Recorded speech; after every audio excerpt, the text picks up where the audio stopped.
আমাদের সঙ্গে রয়েছেন দুজন চাকরি প্রার্থী যারা 2014 সালে সেই নোটিফিকেশনের পর 15 সালের প্রাথমিক টেটে বসেছিলেন এবং যারা রাস্তায় লাগাতার আন্দোলন করেছিলেন। তাদের মূল অভিযোগই ছিল যে এই প্রাতিষ্ঠানিক দুর্নীতির কারণে তারা যোগ্য হয়েও বঞ্চিত হয়েছেন। এখন তারা কি করবেন, তাদের কি করণীয়?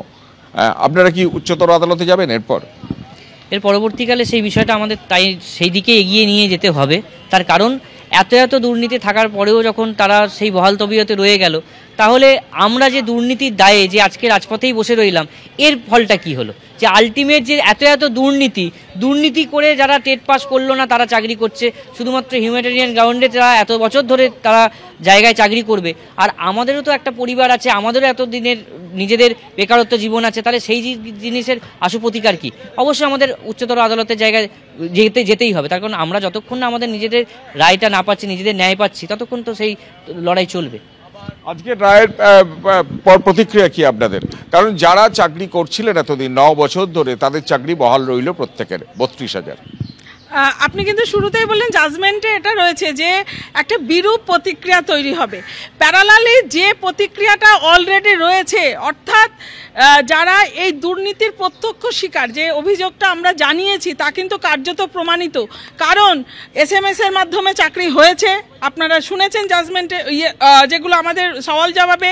তারপরে প্যানেল OMR ট্যাম্পার করে যে সংস্থাকে দিয়েছিল এস বাসুরায়ান কোম্পানি, তার ইরেগুলারিটিস এভরিথিং অর্থের বিনিময়ে হয়েছে, অ্যাপটিটিউড টেস্ট যথাযথভাবে না নিয়ে হয়েছে, এগুলো তো প্রমাণিত সত্য।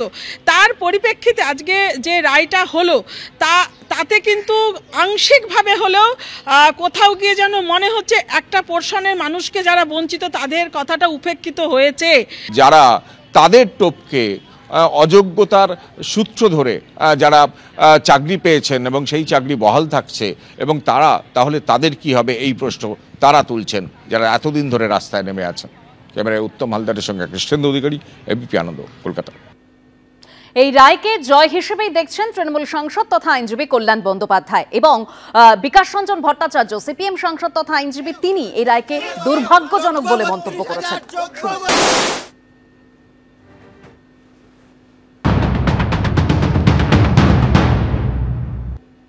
শুধু চাকরি খাবো মনোভাব নিয়ে কোর্ট কখনো চলতে পারে না। আগে দেখতে হয় সত্যি করাপশন হয়েছে কিনা, চাকরিটা রাখা যায় কিনা। That is the main distinction line between this bench and other bench. অত্যন্ত ব্যালেন্স জাজমেন্ট, ভীষণ ভালো জাজমেন্ট হয়েছে এবং সেই জাজমেন্টে 32,000 লোকের চাকরি রেখেছেন।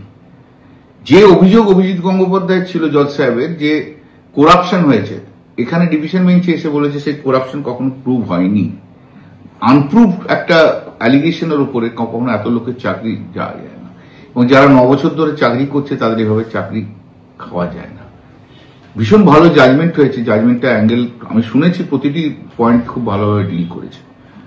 এই যে অভিজিৎ গঙ্গোপাধ্যায়ের মতো জজেরা যারা পলিটিক্যাল এজেন্ডা নিয়ে জুজুতি করে গেছে, তাদের জন্য পশ্চিমবাংলার মানুষ অনেক ক্ষতি হয়ে গেছে। এবং এই পলিটিক্যাল এজেন্ডা নিয়ে কোনো জজ যদি থাকে তাহলে খুব জুডিশিয়ারির জন্য এটা কিন্তু খুব দুঃখের। এই রায়টা দুর্ভাগ্যজনক এই জন্যই, এটা একটা প্রাতিষ্ঠানিক দুর্নীতিকে প্রশ্রয় দিয়ে দিল। আদালত দেখেছেন যে প্রাতিষ্ঠানিক দুর্নীতি হয়েছে, ক্রিমিনাল কেস চলছে, এতৎসত্ত্বেও এই নিয়োগকে তারা বহাল রাখলেন। তার কারণ এই 32,000 পরিবার, তাদের কি হবে? কিন্তু এটা যাই হোক কেন, সাংবিধানিক যে মূল্যবোধ, সেই মূল্যবোধের প্রতিফলন হলো না এই রায়ে।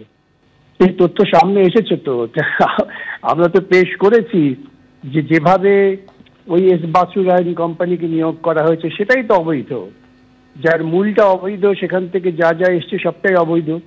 আর তদন্ত হচ্ছে, তো তদন্তের প্রাথমিক তথ্য বেরিয়ে এসে চাকরি বিক্রি হয়েছে। যাই বিচারপতিরা শেষ পর্যন্ত তাদের আবেগে তারা প্রভাবিত হয়েছেন যে এতগুলো লোক চাকরি করছে, তাদের চাকরি যাবে।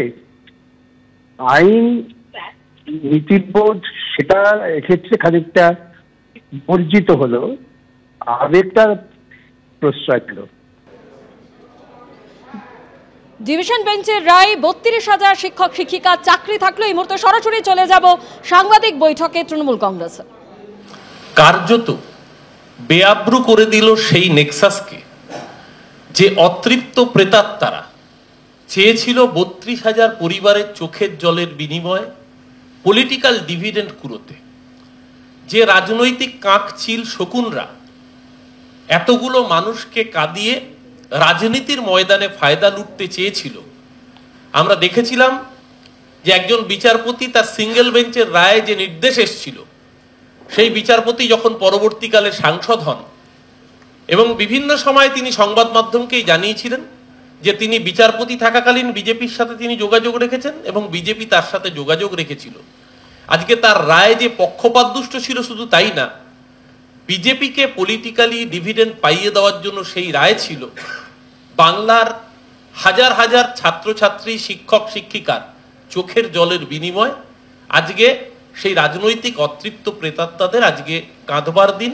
আর যে 32,000 প্রাইমারি শিক্ষক শিক্ষিকাকে চোখের জলে ফেলবার জন্য তারা পরিকল্পনা করেছিলেন, আজকে মহামান্য আদালতের রায় মাননীয় মুখ্যমন্ত্রীও বলেছেন যে আমরা আদালতের উপর ভরসা রাখি, আমরা আদালতকে সম্মান করি, বিচার ব্যবস্থাকে সম্মান করি। আজকের এই রায় কার্যত বাংলা বিরোধীদের মুখে চুনকালি লেপে দিয়ে যারা চেয়েছিল এর থেকে পলিটিক্যাল ডিভিডেন্ড কুড়োবে বলে, তাদের মুখে আবারও প্রমাণ করে দিল চুনকালি লেপন করে যে এই রায় কতটা বাংলা বিরোধী ছিল, এই রায় কতটা পলিটিক্যালি সিঙ্গেল বেঞ্চের রায়, মোটিভেটেড রায় ছিল। এবিপি আনন্দ, এগিয়ে থাকে, এগিয়ে রাখে।